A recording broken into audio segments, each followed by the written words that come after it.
So display pets can be quite fun, even though a lot of people believe the stigma that they can't be. Another one that is here at the shop that is more of a display pet are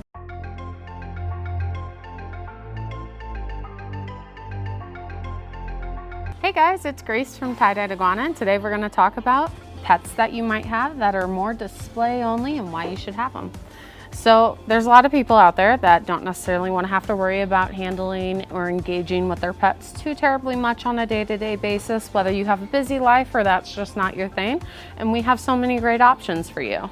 So I'm with Slinky right now. He is our green tree python. So a lot of your arboreal snakes can be a little more fragile or a little more sassy. And so they don't necessarily make great day-to-day handling animals, but they're so beautiful.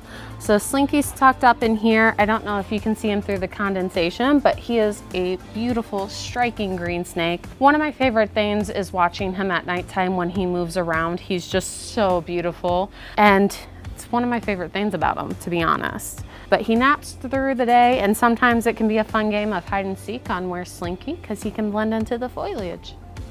So display pets can be quite fun, even though a lot of people believe the stigma that they can't be. Another one that is here at the shop that is more of a display pet are grass lizards. They're really cool. They're tiny little lizards with like these really long tails, and they're just fun to watch. They are more active throughout the day, where some of your display pets are going to be more nighttime critters. So they're fun watching them interacting throughout their cage, but they have smaller enclosures generally than some of your other reptiles might need. So if you're limited on space and you're looking for a fun little terrarium to have, grass lizards might be a great option for you. So hermit crabs are another fun display pet.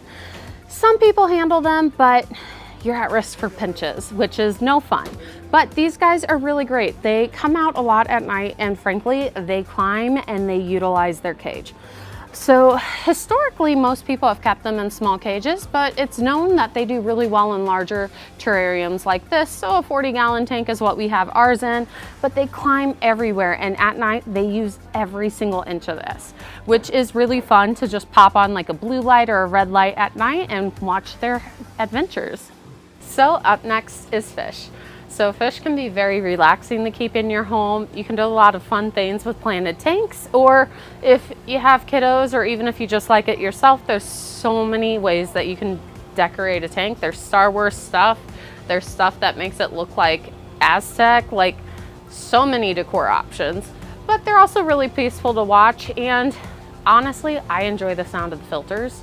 So fish are another really great thing, except you just can't really hold them. But they're really relaxing to kick back and watch at the end of a long day. So anyone that knows me knows I love a good tropical tank, which is why we're going to talk about frogs next. So frogs absorb a lot of things through their skin, which means you in general shouldn't handle them, and if you do, you should have gloves on for their safety. Right now I'm by our dart frogs, which are really cool and really tiny and microscopic. If you're short on space, these guys are a great thing to add to your collection. They're very fun to watch. They hop around, and honestly, I love their enclosures. There's so much you can do with the plants, and it's like a little mini ecosystem inside. And I just like looking at that, to be honest. Like, I would have it with or without the pet, but it's kind of cool to have a pet living in there. I think micro universes are really cool and epic. My grandparents as a kid had like this globe full of these little mini characters, including frogs and squirrels and things like that. And it was like its own universe, which is, I think, why I'm so partial to like frog enclosures and other tropical enclosures. It has that same vibe.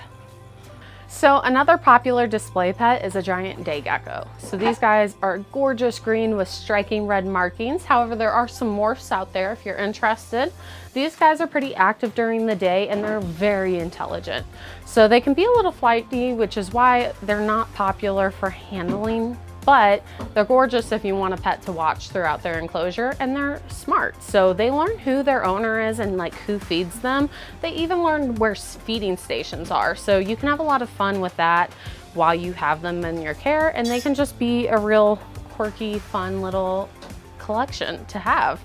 So next up on your commonly kept display pets are tokays. They are gorgeous. They are like this powdery blue with like reddish orange rusty spots on them. There are also some morphs in the tokays. However, they can be quite sassy. They kind of have like a barky vocal call, which is really interesting to listen to and can be fun.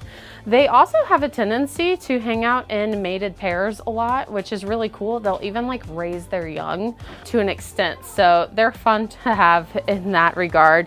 And they also live in these really gorgeous planted tanks. So there's a lot of fun you can have with that. And honestly, you don't have a lot of blue lizards and geckos with rusty orange spots, so they have a unique look in comparison to some of your other reptiles you might keep. So all in all, there's a lot of reasons a pet might be a display pet. Whether they're sensitive or fragile, sassy or flighty, there's so many reasons, but that doesn't mean they're not fun to have or cool to look at. So come on in, we have so many for you to meet, and we would love to help set you up with one.